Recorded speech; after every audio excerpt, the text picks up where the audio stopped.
el anuncio. Al Ya. término de la clase, lo pedimos 3 puntitos y detener grabación. Sí. Al rato le va a llegar un correo y lo tiene que descargar. Perfecto. Ya, muchas De gracias. nada, luego. Hasta luego. Retomémoslo de acá entonces. Es sofista 260A. Ahora se me fue la voz. ¿Quién va a ser? Sí, soy. Teto. ¿Y quién va a ser el extranjero?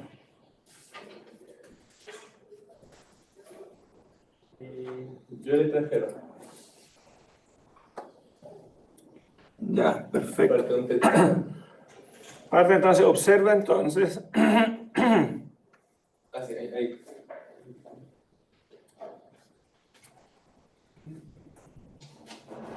Ya.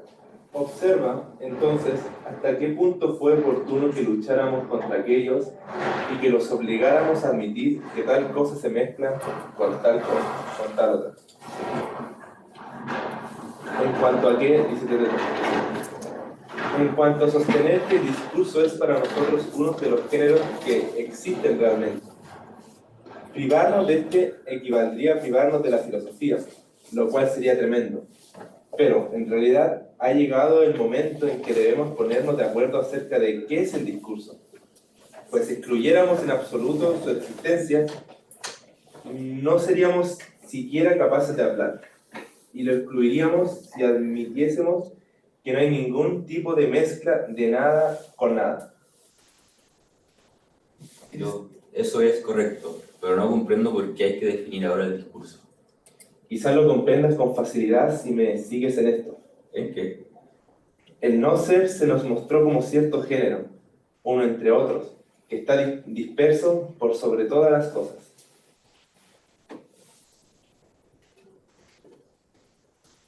Así es. Debe examinarse ahora si él se mezcla también con el juicio y con el discurso. ¿Por qué? Si él no se mezcla con ellos, es necesario que todo sea verdadero, pues si se mezcla, pero si se mezcla, se produce un juicio y un discurso falso. Pues lo falso en el pensamiento y en los discursos no es otra cosa que juzgar o afirmar el no ser. Así es. Y cuando existe lo falso, existe el engaño. Sí. Y cuando existe el engaño, todo se llena necesariamente de imágenes, de figuras y de apariencias. ¿Y cómo no? Hemos dicho que el sofista había buscado refugio en alguna parte de este lugar. Aunque negando completamente la existencia de lo falso, nadie piensa ni dice lo que no es, pues el no ser no participa en modo alguno de la existencia. Así es. Pero, poco antes, se mostró que aquel participa del ser, de modo que quizás ya no podrá luchar de esa manera. ¿Dirá acaso que algunas formas participan del ser y otras no? Y que el discurso y el juicio están entre lo que no participan. De tal modo que sostendrá energéticamente que la técnica de hacer imágenes y la técnica simulativa, en las cuales decíamos que él estaba, no existen en absoluto, puesto que ni el juicio ni el discurso se comunican con el no ser.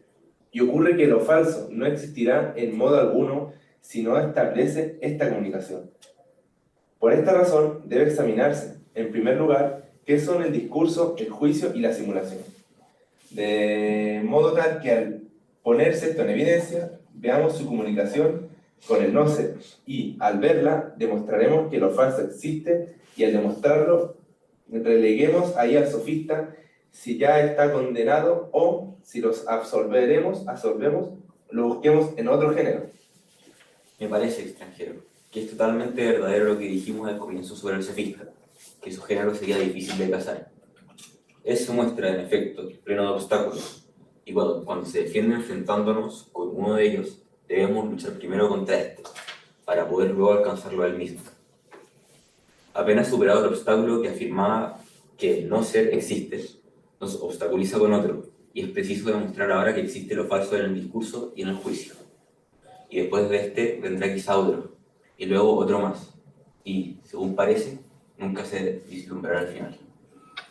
Coraje, Teteto. Es necesario ir siempre hacia adelante, por poco que se avance. Quien pierde el coraje ahora, ¿qué hará en aquellos casos en que no consigue nada o cuando se vea forzado a retroceder? Difícilmente alguien así llegaría a tomar la ciudad, como dice el proverbio.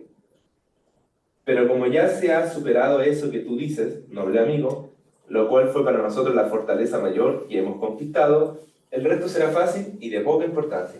Dices bien. Consideremos en primer lugar, tal como poco antes dijimos, el discurso y el juicio con el objeto de establecer con mayor claridad si el no ser está unido a ellos o si ellos son ambos completamente verdaderos, pues nunca son falsos ni el uno ni el otro. Correcto. Y bien, así como nos referimos antes a las formas y a las letras, examinemos ahora si del mismo modo los nombres. Ahí se pone en evidencia lo que ahora buscamos. ¿Qué debe preguntarse acerca de esos nombres? Si todos se combinan mutuamente, o si ninguno lo hace, o si algunos aceptan hacerlos y otros no. Es evidente esto último. Algunos lo aceptan y otros no. Quizás quieres decir que se combinan aquellos que son mencionados en serie, y que ponen alguno en evidencia, y que no se combinan aquellos cuya sucesión nada significa.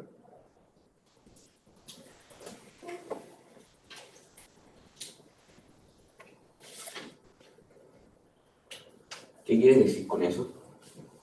Lo que creía que tú suponías cuando estabas de acuerdo conmigo, pues el género que permite exhibir el ser mediante un sonido doble. ¿Cómo? Uno se llama nombre, el otro verbo. ¿Y qué es cada uno? Llamemos verbo al que muestra las acciones, Sí. mientras que el nombre es el signo sonoro aplicado a los autores de aquellas.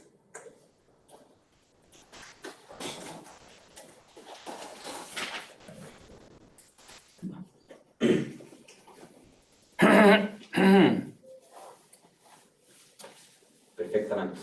No obstante, los nombres tomados por sí solos y mencionados en forma continuada no constituyen discurso alguno, ni tampoco los verbos mencionados separadamente de los nombres.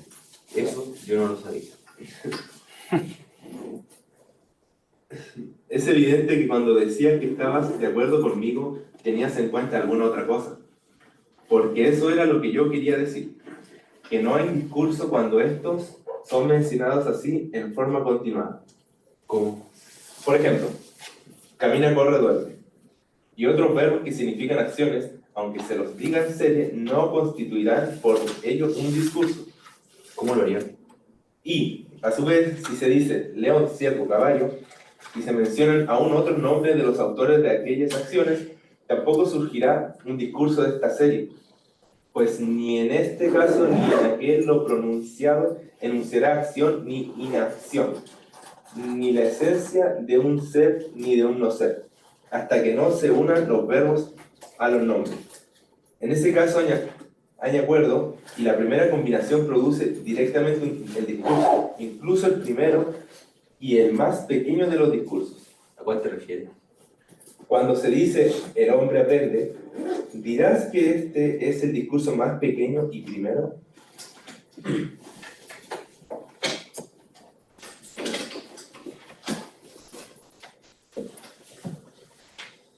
¿Yo? Sí.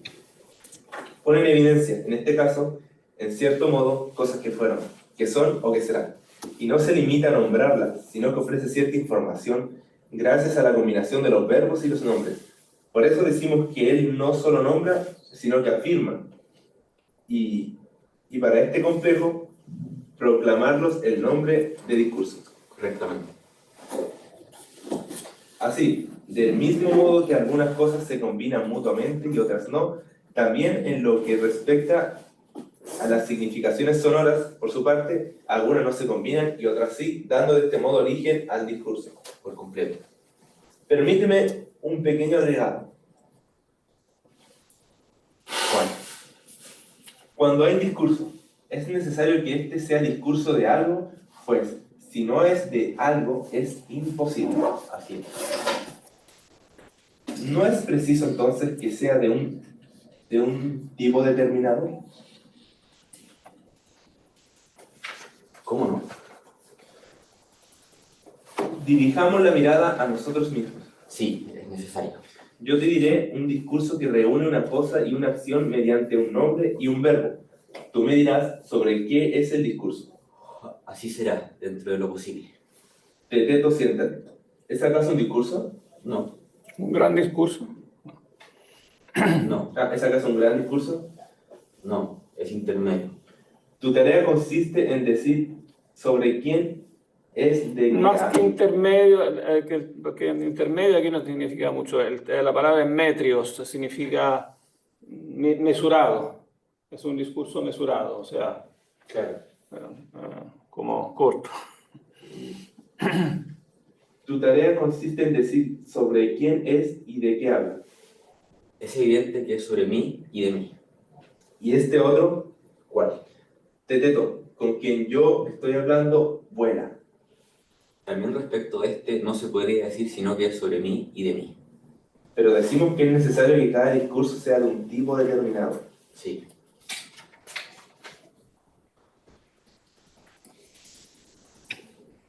¿Qué debe afirmarse acerca de la clase de cada uno?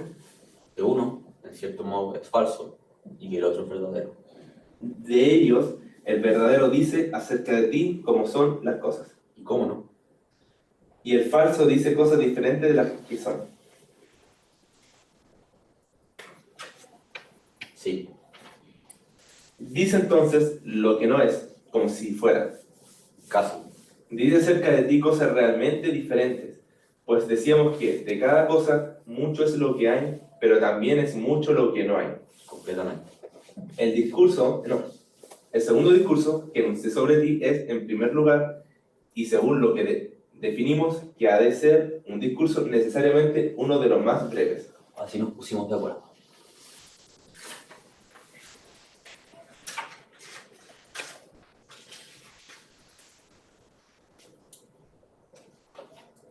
Además, es sobre alguien. Así es.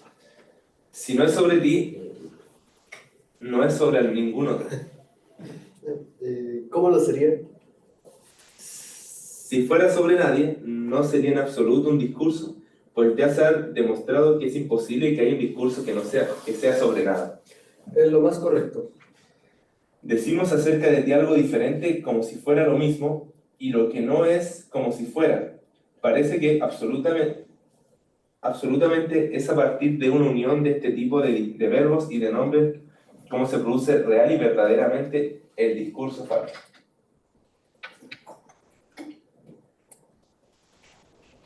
Es lo más verdadero. Y que no es evidente que el razonamiento, el pensamiento y la imaginación son todos ellos géneros que llegan a ser en nuestras almas tanto verdaderos como falsos. ¿Cómo? Lo sabrás fácilmente si primero captas qué son estas cosas y en qué difiere cada una respecto de las otras. Solo tienes que darme la explicación. El razonamiento y el discurso son, sin duda, la misma cosa. Pero no le hemos puesto a uno de ellos que consiste en un diálogo interior y silencioso del alma consigo misma el nombre de razonamiento. Completamente. Y no se ha denominado discurso al otro, que consiste en un flujo que surge de ella y sale por la boca acompañado de sonido.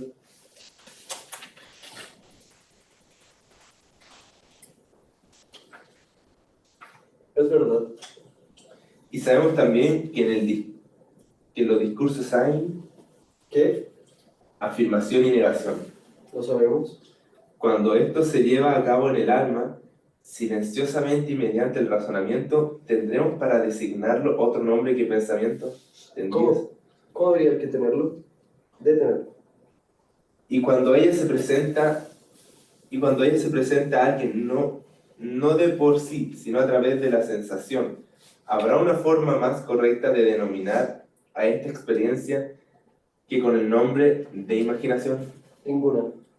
En consecuencia, así como el discurso era verdadero y falso, y se mostró que en el razonamiento el razonamiento es el diálogo del alma consigo misma, y que el pensamiento es el resultado final del razonamiento, y que llamamos imaginar a una mezcla de sensación y de pensamiento, es necesario entonces que, Al estar todas estas cosas emparentadas con el discurso, algunas de ellas, en algunas ocasiones, sean falsas. ¿Cómo no? ¿Comprendes entonces que se ha encontrado el pensamiento y el discurso falso antes de lo esperado? Si bien temíamos que intentar mostrarlo fuese una tarea absolutamente interminable.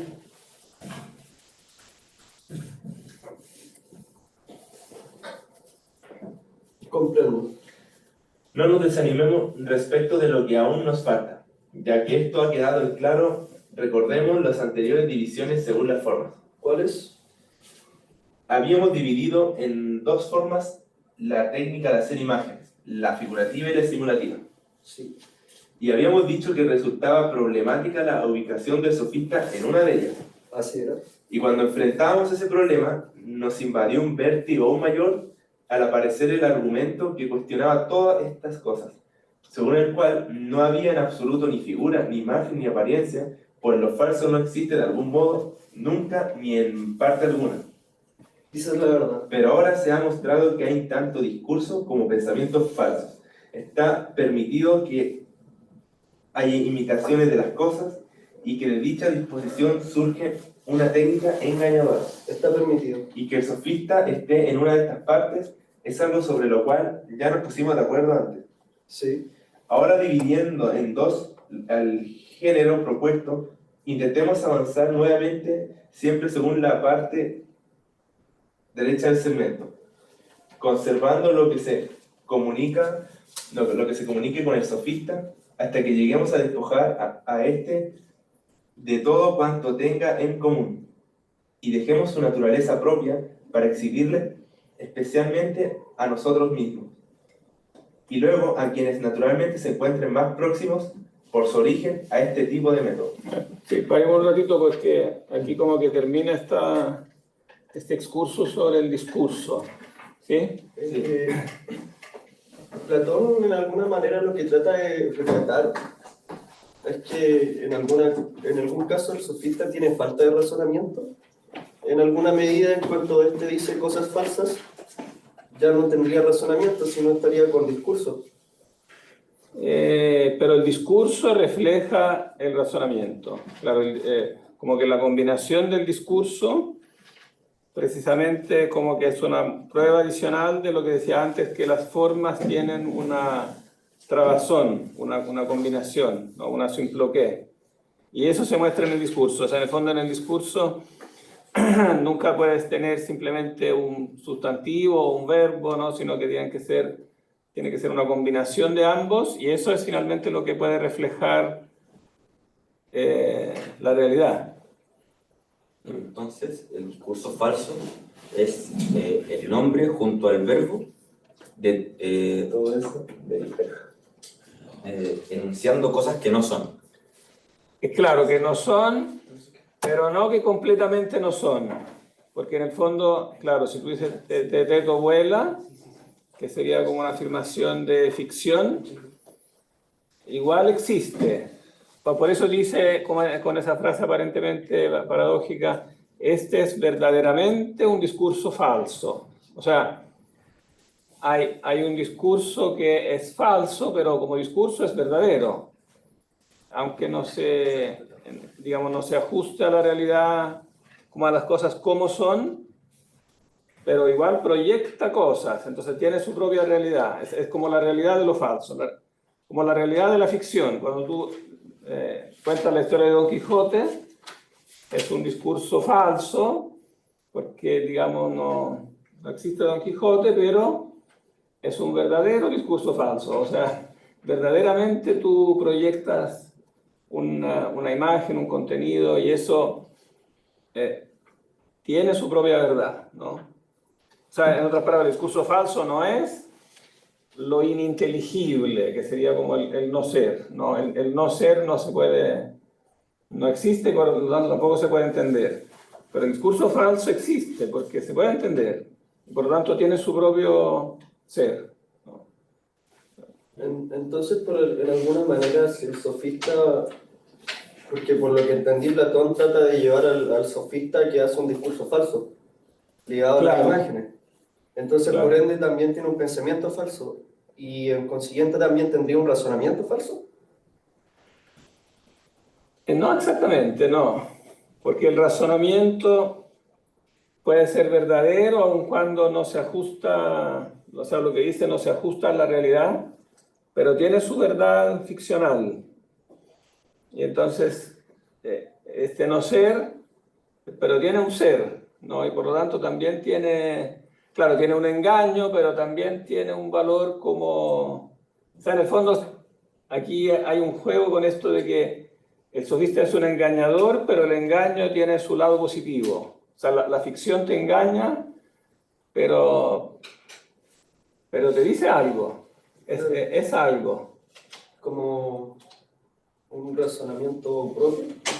En el fondo, claro, en el fondo hace resaltar que al tener su ser propio, tiene como su consistencia ontológica propia. Ese discurso que tú haces que es falso, igual representa un pensamiento. No, el diálogo, bueno, en castellano la traducción se pierde como la simetría, porque dice que el razonamiento es un discurso silencioso del alma consigo misma. Lo que es diálogos, con la palabra como que suena, internamente es silencioso y se llama dianoia. Dianoia, diálogos. ¿No? O sea, el diálogo como, el logos como palabra hablada, no, como que simplemente es un signo, en fondo, que representa el pensamiento, la palabra silenciosa, ¿no? Pero es claro, es un discurso del alma consigo misma que en el fondo tiene que tener su propia realidad. Entonces, el no ser a nivel ontológico es como si tuviera su propio plano. Claro, tiene su propio plano. Entonces, tener solo el plano inteligible y el sensible, tenemos un plano más inteligible, o sea, no más de mayor, sino de suma, que es el del no ser, ¿no? O sea, no, yo diría que el no ser claramente pertenece a este plano inteligible. Ajá. O sea, muestra como el plano inteligible tiene su independencia del plano sensible, porque tú puedes hablar un discurso coherente y contar una historia sin necesidad de que eso esté en la realidad.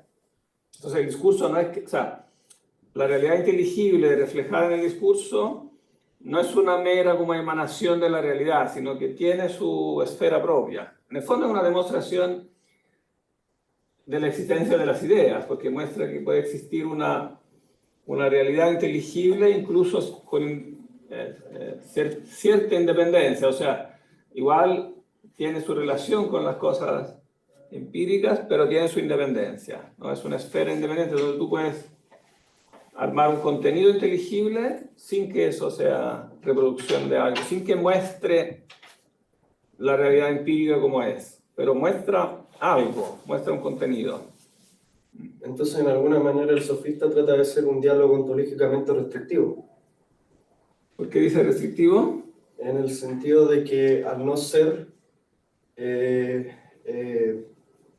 y por lo que vimos ayer, de que el no ser es como la restricción en la restricción participativa, que participa en base al ser, pero lo restringe.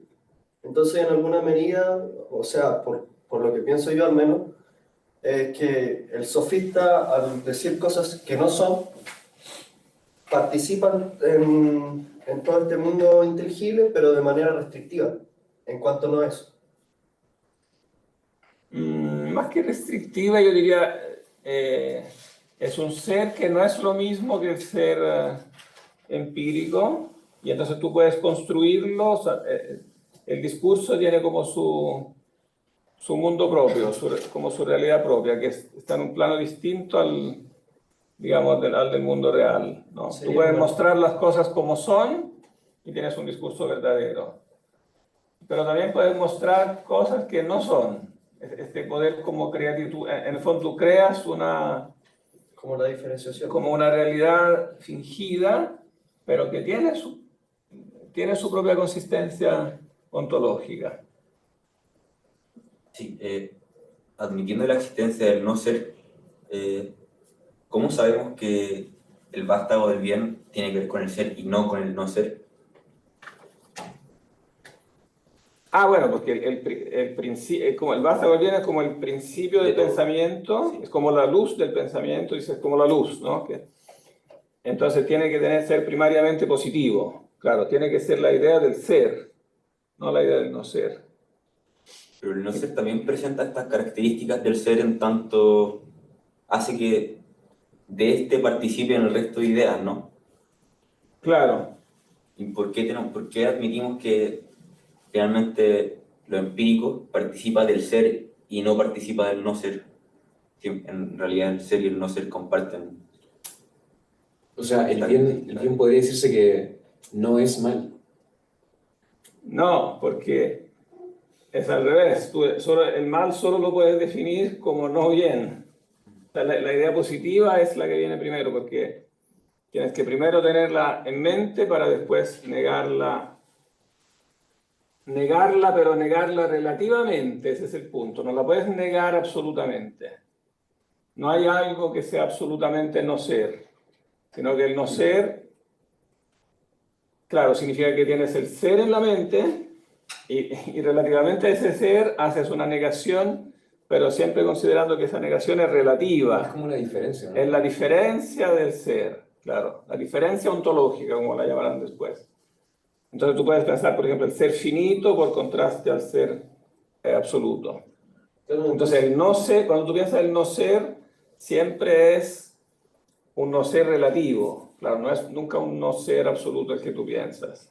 Entonces la idea del no ser no es lo mismo que la idea del ser, porque porque la idea del ser es hija del ser, o sea, está fundada en la sustancia. En cambio, la idea del no ser está fundada en la idea del ser, pero es derivada, no está directamente fundada en algo como en algo primario. Está subordinada al ser. Es subordinada al ser y en el fondo refleja el ser relativo, ¿no? El ser finito, en el fondo, el ser que tú puedes plantear con el intelecto que te representa un ser que es relativo. Entonces, en alguna manera, nosotros podemos captar la presencia del ser en alguna medida en cuanto no son las cosas. ¿En cuanto? En cuanto no son las cosas, en cuanto al no ser. Claro, siempre y cuando se entienda que este no ser es relativo. Claro, cuando tú conoces las cosas, evalúas su ser, pero también tú sabes que es concebible que no sean, o concibes algo que primero no es y después es, ¿no? O sea, está esa contraposición entre pasar del no ser al ser. Claro, entonces sería como una herramienta el no ser.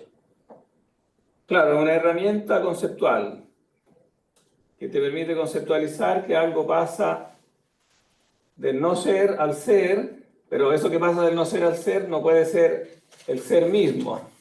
Por eso tiene que ser un ser participado, un ser derivado. Porque si no, el no ser, así por sí solo, no podría llegar al ser. Por eso Parménides decía que como que nada puede llegar a ser porque tendría que venir del no ser, pero el no ser no existe. Y entonces Platón aquí le dice, y ese realmente es un gran descubrimiento, diríamos, que claro, que el no ser sí se puede decir que existe, porque existe como ser conceptual. Y entonces, claro, tengo que primero conceptualizar el ser, y entonces de ese no ser conceptual sí puede salir un ser participado. En alguna medida, el no ser no puede ser en cuanto no es nada. ¿Cómo? El no ser no puede ser no ser en cuanto no es nada, porque no sería nada en alguna medida. Claro, no puede ser un no ser absoluto. Entonces, por eso sirve como herramienta diferencial. En cuanto yo digo que esto es un perro porque no es un caballo. Claro, es una herramienta que diferencia como los entes finitos entre sí.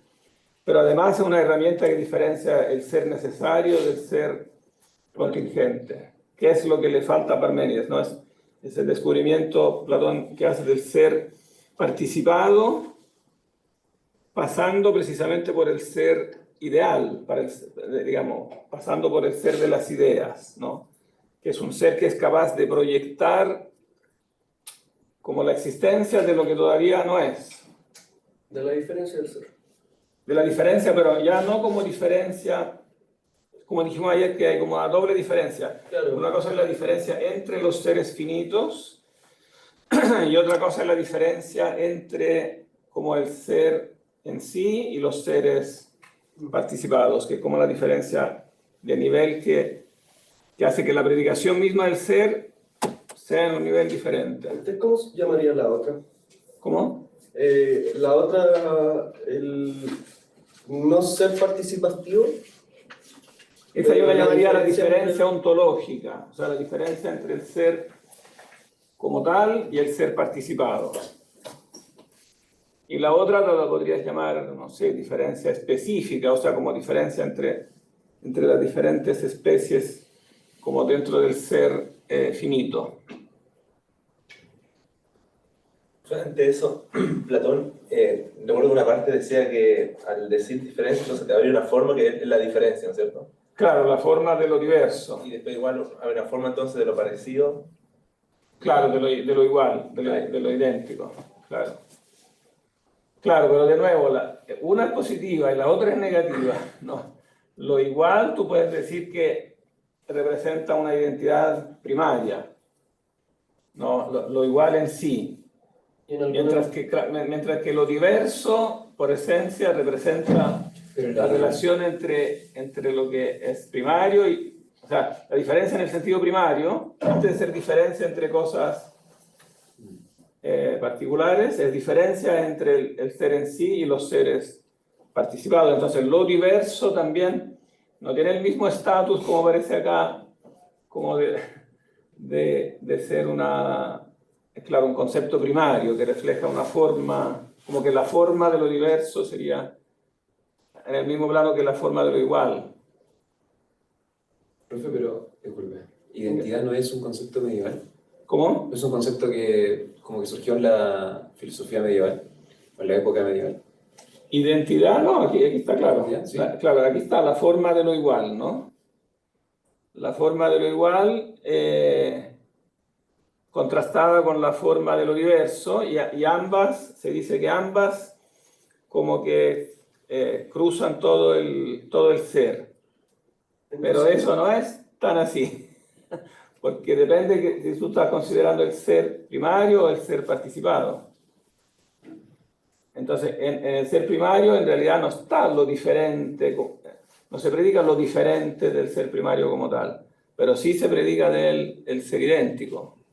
En él se funda como el principio de identidad, que el ser es. ¿No? Y el ser es inteligible también.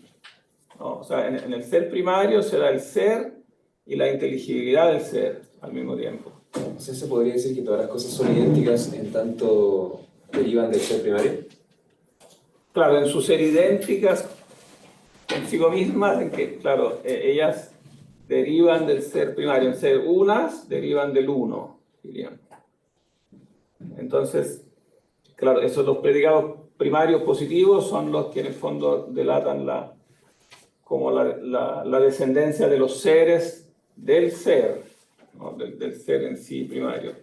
Entonces el sofista puede hacer esta diferenciación entre tanto esta diferencia ontológica como esta diferencia de especies en alguna medida. A mi impresión es que lo que aquí él quiere empezar a mostrar, como de esta forma un poco irónica, es que el sofista puede ser tomado como símbolo de algo positivo. Porque siendo él un personaje negativo, que engaña, etcétera, que seduce, pero esto del engaño, él está diciendo, tiene como un lado ontológico positivo.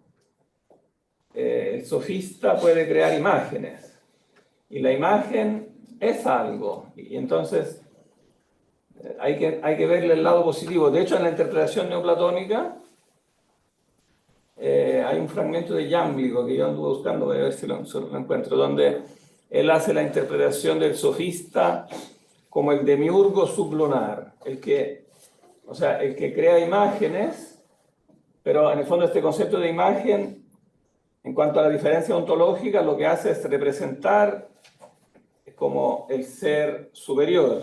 Entonces la imagen, o sea, la creación misma, lo que el demiurgo crea, los seres de la creación son imágenes, y en ese sentido no son el ser en sí, pero lo representan, y por lo tanto son, la creación sirve como un espejo, como un camino que permite elevarse al ser en sí, cosa que después coincide con lo que dice el banquete, ¿no? Que en el fondo Eros actúa a través de estos diferentes planos del ser que nos van atrayendo. Entonces, y de hecho en el banquete se dice que Eros es un sofista. Eso no puede ser casualidad, ¿no? Yo creo que no puede. No sé si es de esas cosas que Platón agregó a posteriori, porque obviamente hay que pensar que Platón puede haber corregido, haber agregado, ¿no?, a los diálogos ya escritos antes, y podría caber la hipótesis que eso que es un sofista lo agregó después del sofista, podría ser, es una hipótesis. O podría ser que ahí se le ocurrió, podría ser al revés, que ahí se le ocurrió llamarlo sofista y después de eso trajo inspiración para esta caracterización del sofista, porque en el fondo lo que hace Eros es seducir mediante imágenes.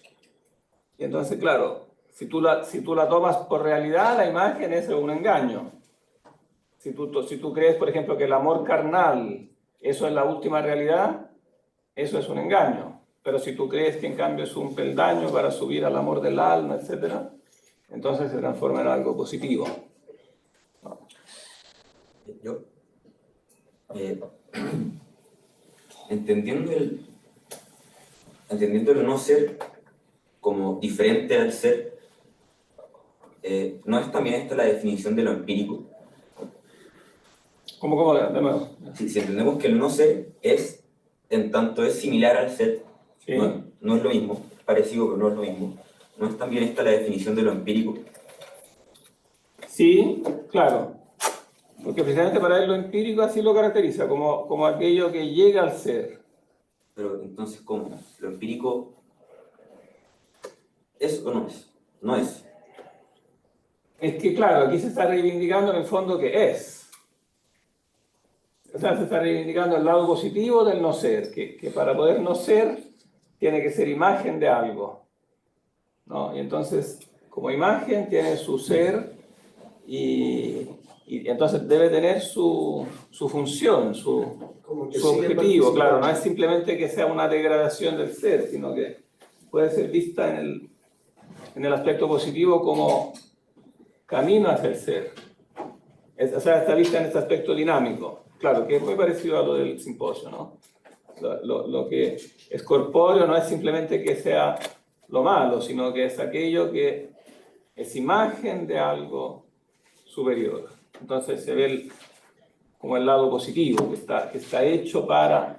O sea, en otras palabras, no es algo hecho para tirar para abajo, sino está hecho para tirar para arriba. Claro, después uno lo puede mal utilizar, pero por sí mismo no es algo hecho para alejarnos como del bien, sino que al contrario, para subir.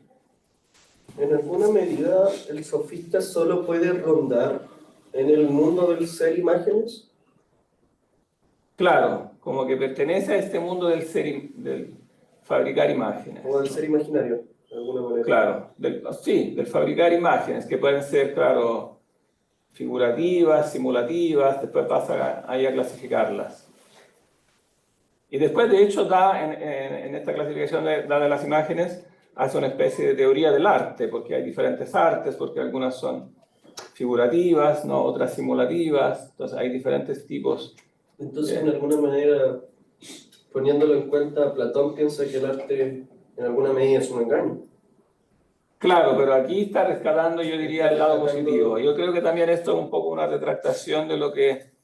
Dijo al principio.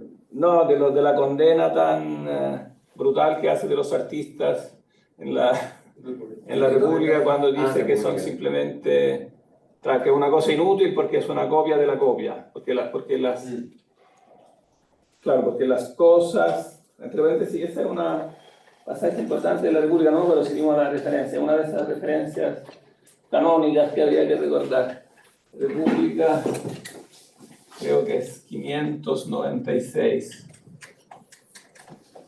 donde habla de la, ¿lo mencionaba ayer o no? No, parece que no.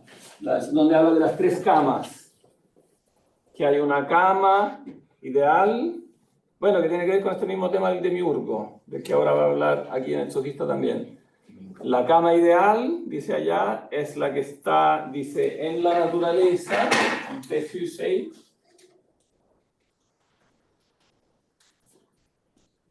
No, y es lo mismo,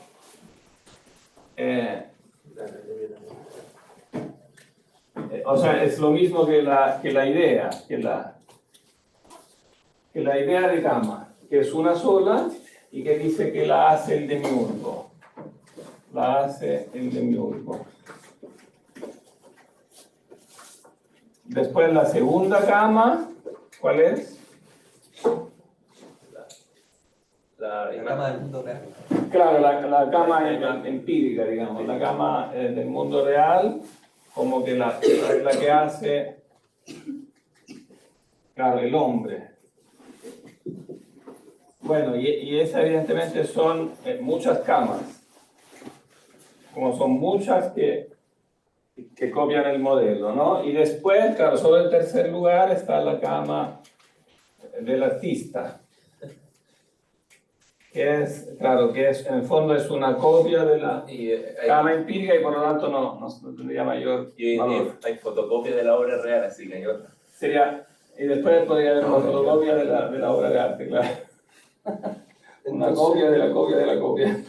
lo que trata de retratar Platón con este tipo de camas es un mundo en que puede ser más moldeable. En algún sentido, la segunda cama es mucho más moldeable que la primera cama, y la tercera cama es muchísimo, pero muchísimo más moldeable que la segunda y la primera cama. O sea, no, porque la que hace el hombre puede tener muchas formas, tú la puedes moldear mucho, pero todas tienen que, para poder ser camas, tienen que referirse al único modelo de cama. Claro. O sea, en algún Pero claro, si tú quisieras reivindicar que la cama del artista tiene un sentido, ¿qué podrías decir en base a este esquema? Que la cama del artista no es inútil, sino que... pero no es real. O sea, no es inútil, no es meramente una copia de la cama. En el fondo esa es una falacia, decir que la cama del artista es una mera copia de la cama empírica. Eso no es realmente así. Es como un nuevo mundo.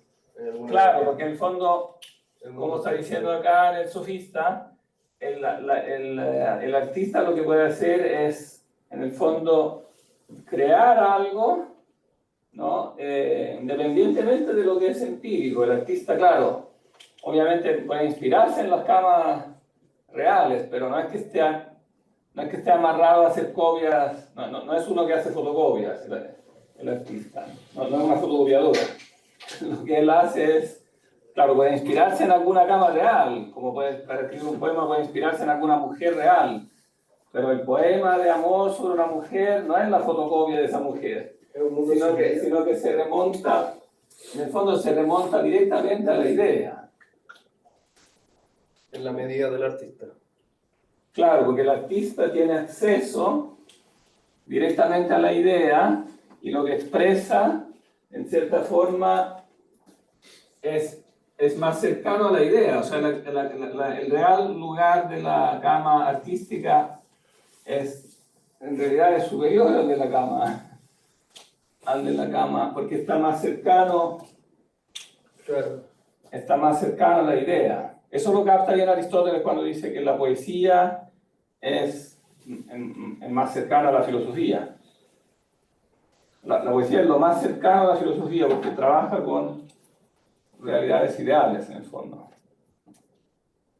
Y entonces, obviamente es mucho más cercano, que no es algo particular que está creando, sino que está enganchado de algo, está expresando algo que es ideal. O sea, lo expresa, claro, mediante imágenes, pero está expresando algo que es ideal, ¿no? Es más universal. Claro, Aristóteles contrapone la poesía a la historia. La historia está expresando o pretende expresar algo particular, ¿no? Pero la poesía no, pretende expresar algo universal, y por lo tanto está en un piso superior, claro, no inferior. Pero leamos este otro pedacito porque el tiempo ya se va rápido, porque justo aquí habla del arte del demiurgo que completa este discurso. Profe, una pregunta rápida. Entonces, ¿hay ideas de los particulares? Esa es una buena pregunta, pero no se considera acá. No, será una pregunta que después, digamos, surgirá en la discusión dentro de la escuela, yo diría más bien a posteriori. Ya. Como que será un tema que se... Ah, ya. Pero sí será un tema que después será importante. Claro. Bien. Leamos este otro pedacito entonces. ¿Quién se anota? Del extranjero, ¿no? Sí. Y dentro de la... Ya. Retómalo de acá. Puesto que ahora lo ha acercado... Ah, ya. Ya soy de teta. ¿Oye, página? El 454. Sí, 74. Ya. Puesto que ahora lo has acercado a la técnica imitativa, es evidente que debe dividirse. En primer lugar, la técnica productiva en sí. La imitación, en efecto, es un cierto tipo de producción, si bien decimos que produce imágenes y no realidades individuales. ¿No es así? Totalmente. En primer lugar, hay dos partes de la producción, ¿Cuál es? la divina y la humana. No llego a comprender. Llamábamos productiva, si recordamos lo que dijimos al comienzo, a toda potencia que llegaba a ser causa de que fuese ulteriormente lo que antes no existía. Recuerdo. ¿No diremos acaso que no es sino por obra de un Dios artesano y no de otro modo, cómo llegaba a ser todo cuanto antes no existía, a saber, todos los animales mortales, las plantas que crecen sobre la tierra a partir de las semillas y raíces, y todos los cuerpos inanimados, tanto fusibles como no fusibles? A veces dice cosas un poco raras este traductor. Fusibles. Dice Los minerales. minerales. Claro. Ya. ¿Como mezclables? Sí, como algo así de ser. Claro, los animales y los minerales. Sí, fusibles como no fusibles, que están compuestos en el interior de la Tierra, o valiéndonos de la concepción y de la terminología de la multitud. ¿En qué sentido? Diremos que la naturaleza los engendra a partir de cierta causa automática, producida sin inteligencia, o bien elaborada con razón y con una ciencia divina surgida de Dios. En lo que me concierne, quizás a causa de mi edad, yo suelo opinar ambas cosas. Pero ahora que te miro y que supongo que tú crees que ella surge gracias al Dios, yo pienso del mismo modo. Está bien, Tepeto. Y si consideramos que tú eres de aquellos que en el futuro podrían quizás pensar de otro modo, trataremos ahora de hacer que estés de acuerdo con el argumento. Pues mediante la persuasión necesaria, mediante la persuasión necesaria. No obstante, como conozco bien tu naturaleza, y sé que incluso sin nuestros argumentos, ella va espontáneamente hacia donde tú dices que eres arrastrado, abandono la demostración, pues ello sería perder el tiempo. Sostendré, de todos modos, que lo que se llama por naturaleza está producido por una técnica divina, y por una técnica humana lo que está compuesto por los hombres a partir de ellos. Según este argumento, entonces hay dos clases de producción, una la humana, la otra la divina. Correctamente. Corta nuevamente en dos a cada una de ellas. Pero para aquí porque esto es importante, ¿no? ¿Qué está diciendo acá entonces?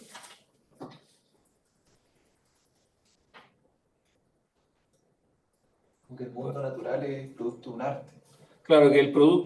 Claro que el mundo natural es producto de un arte. Yo creo que eso hay que conectarlo con lo que decía antes acerca de la que el ser perfecto, topantelosón, tiene un alma y un pensamiento y un intelecto. O sea, en el fondo las ideas, precisamente porque tienen como esta trabazón y son finalmente la causa formal de las cosas, también necesitan postular que haya detrás alguien consciente, un artista. Theos demiurguntos. Aquí la expresión griega son obras de no es demiurgo, sino que está el verbo demiurguntos, de un verbo, perdón, de un Dios que está artesaneando, ¿no? que está creando con un proyecto, con un arte. Profe, esta parte yo me quedo menos como en la que el extranjero dice, una página llamamos productiva, si recordamos lo que dijimos al comienzo, a toda potencia que llegaba a ser causa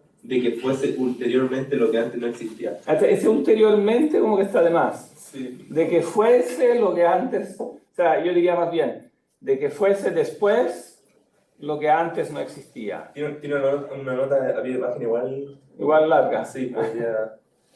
Sí, claro, después leanla igual, son interesantes las notas. Está interesante, dice, suele afirmarse que la noción de creación a partir de la nada no tuvo cabida en el pensamiento griego clásico.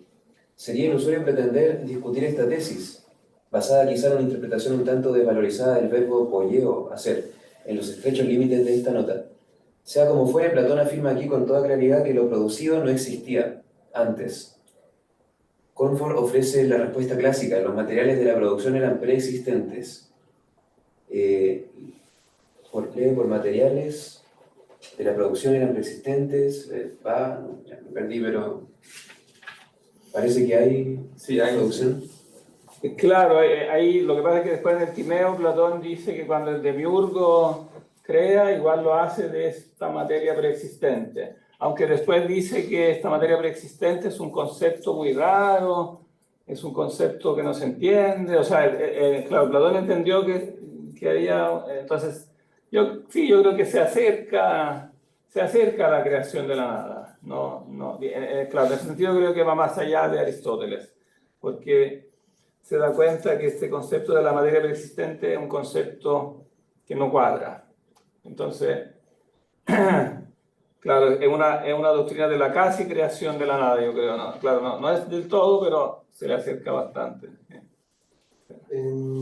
¿Qué palabra utiliza Platón? Platón en alguna medida para decir productivo. Poietikos, poieo. Claro. Hacer. Poeo es hacer. Sí. Claro, entonces es importante, aquí claro, lo que es importante es que en el fondo se conecta la noción de causa con la noción de inteligencia. O sea, la verdadera causa es la causa inteligente. Entonces, como en alguna medida, Platón trata de reflejar como las cosas productivas como las cosas hechas, en alguna medida. O sea, no, lo que le interesa recalcar es que la causalidad últimamente tiene que remontarse a una inteligencia. Que la verdadera causa es en base a algo inteligente, no puede ser como automático, como algo como inconsciente. Porque lo inconsciente, lo automático puede ser un anillo de la causalidad secundaria, digamos. De hecho, bueno, ahí en el Timeo introduce esa terminología que después tendrá un gran éxito, la causa primera y la causa segunda. O sea, la causa segunda puede ser automática porque simplemente transmite el efecto, pero la causa primera de algo tiene que ser una causa inteligente. Entonces la causa en sentido propio es la inteligencia porque tiene que haber una razón de ser para que las cosas lleguen a ser. Y para que haya una razón de ser, tiene que haber alguien inteligente detrás. Sí, ¿no? Ese es el punto. Entonces la verdadera causa es, claro, cuando se dice causa natural, como dice acá, es lo contrario de cómo después se entenderá en la filosofía moderna, como que debemos descubrir las causas naturales y como descubrimos las causas naturales, entonces no necesitamos a Dios porque bastan las causas naturales. Sí. Pero el problema es que precisamente la primera de las causas para poder crear la naturaleza misma, tiene que ser inteligente. Porque si no le falta razón de ser a lo que viene al ser. Lo que decía Santo Tomás, ¿verdad? tenía que haber un principio de las causas, si no las causas no tienen razón tanto de existir porque pudieron no haber sido, entonces no tienen una explicación de por qué existir, algo así o no. Claro, pero cuando Santo Tomás habla de la primera causa eficiente, como que lo expresa en términos muy aristotélicos, a mi manera de ver, un poco mecánicos, o sea que tiene que haber un primer, Sí. claro, un primer motor, porque claro, en una cadena alguien tiene que dar el primer, Sí. pero claro, pero eso si se ve solo mecánicamente, yo creo que no basta. Hay que entender que la primera causa no basta con que sea primera en el sentido de que como el primer movimiento de una serie de movimientos, sino que tiene que ser un movimiento inteligente, tiene que ser, Sí. la causa eficiente tiene que hacerlo en base a una causa final, tiene que haber un sentido. Con el tema de Parménides y esta hoja que nos mandó a leer, ¿cuáles son como las semejanzas entre esto y el sofista en alguna medida? Claro, esas son, lo que yo recomiendo leer son las primeras dos hipótesis de la segunda parte del Parménides, pero tengo un aviso sobre eso, que yo creo que justo en la primera ya hay un error en la traducción, porque el traductor español pone ahí en la primera hipótesis, si el uno es, pero yo creo que la traducción correcta ahí es, si el uno es uno. Claro. Si el uno es uno, en esti, claro, gramaticalmente puede ser discutible, pero yo creo que lógicamente la contraposición es, si el uno es uno, o sea, si del uno tomamos en cuenta que es uno, termina siendo, ahora lo digo muy en resumen porque tenemos como 20 segundos, pero en el fondo el jugo es que si el uno es uno, del uno entonces no se puede predicar nada, es un uno completamente negativo. Y por eso los neoplatónicos sacarán de ahí que el primer Dios es absolutamente inefable y negativo. Y es como la carta magna inicial, digamos, como de la teología negativa. Como que del primer principio no se puede afirmar nada. Pero de la segunda hipótesis se saca la segunda hipóstasis, que tiene como la caracterización opuesta, como es el nivel del ser, si el uno es. Entonces, si de él se predica el ser, de él se predican todos los atributos positivos. Con el problema anexo, el mismo problema que yo enfaticé en el sofista, que resulta que de ese razonamiento, de la segunda hipóstasis, se predica todo y lo contrario de todo. Creando, a mi manera de ver, no mía, pero de muchos, digamos, creando una teología contradictoria, porque de Dios tú puedes predicar entonces todo y lo contrario de todo. O sea, tiene el problema que las ideas que son predicados de las cosas se transforman en predicados de Dios. O sea, como están en Dios, resulta ser que al final son predicados de Dios. Y eso no funciona porque viola el principio de contradicción. Podríamos decir que Dios es malo. Claro, porque podría decir que Dios es joven y viejo, que se mueve y no se mueve, claro, y finalmente que es y no es, al final. Claro. En eso, en la primera clase que yo tuve de metafísica había como tres explicaciones a la existencia de Dios. Una era San Anselmo, Tomás de Aquino, y otra era que decía como algo de que si uno ve un objeto como complicado, como un televisor, cree que hay un creador de ese televisor, y lo mismo debería ser con la naturaleza, que hay una inteligencia que la creó. Claro. Eso sería más o menos lo que usted dice, lo que no le brinda mucho apoyo a Tomás de Aquino, pero cree más que debería una inteligencia, no algo tan mecánico, algo así. O sea, no, Tomás de Aquino también incluye ese, porque él tiene como 5 vías, y la cuarta claramente también es en base al orden, en base al diseño. Y claramente esa es la vía platónica, claro, parte del diseño, pero la vía platónica también incluye la causa final. Son las tres causas, a pesar de que Aristóteles dice que no, que critica a Platón porque dice que no tiene la causa eficiente, y en la causa final yo diría que es evidente que sí las tiene. De hecho, cuando después escribe el Timeo, el demiurgo, ¿qué otra cosa es el demiurgo? Y aquí también, ¿no? ¿Qué otra cosa es el demiurgo que la causa eficiente? esa potencia divina que concretamente hace las cosas, la técnica productiva, Poyet. Sí, a propósito de la prueba, aprovechando que ya está terminando la clase, entonces Sí. hay que leer el sofista completo, Sí, el simposio, el final, la parte de el simposio basta con el discurso de Diotima. discurso de Diotima, del Teeteto que hay que leer, Espera, la República, la República 6-7 eso es fundamental, claro, 6 y 7. y el Teeteto. Y el Teeteto, O mejor, yo recomiendo leerlo entero, pero no es como estrictamente obligatorio. Pero recomiendo leerlo porque el Teeteto es fácil Vale, y como que es una buena como síntesis de cosas importantes. en relación a la impresión del texto para realizar la prueba, no sé qué pasará con mis compañeros, pero yo marco mucho el texto, yo escribo muchas cosas. Y no sé si era posible preguntarle si podemos imprimir una parte particular o como usted nos podría indicar qué es lo que deberíamos usar para no tener que imprimirlo todo de nuevo, digo. No sé si hay, Esa es una pregunta difícil. no sé si hay un párrafo en concreto o bueno, lo puedo imprimir de nuevo, pero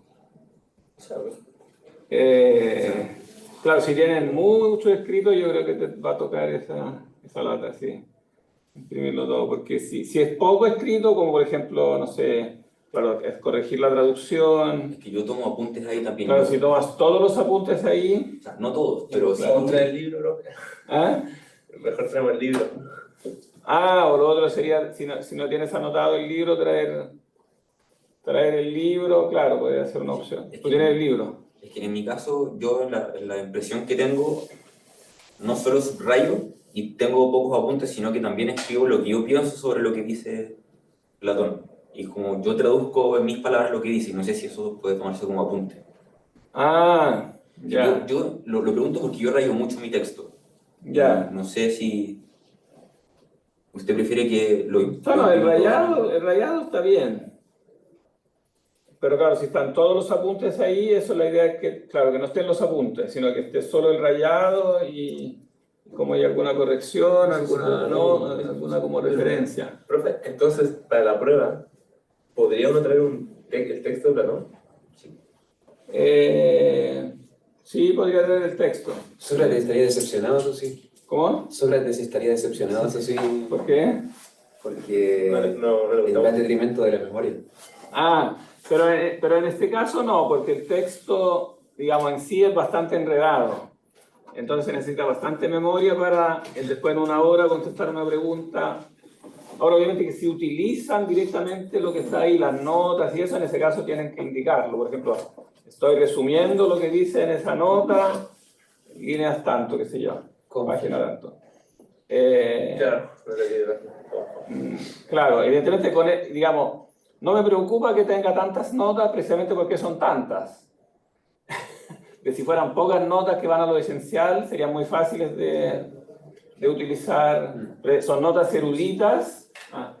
Son notas eruditas que no son tan directamente utilizables para contestar preguntas generales. Claro. O sea, no hay que confiarse de que uno va a utilizar las notas. Entonces, profe, ¿usted prefiere que se imprima de nuevo? Yo preferiría que se imprimiera de nuevo, sí.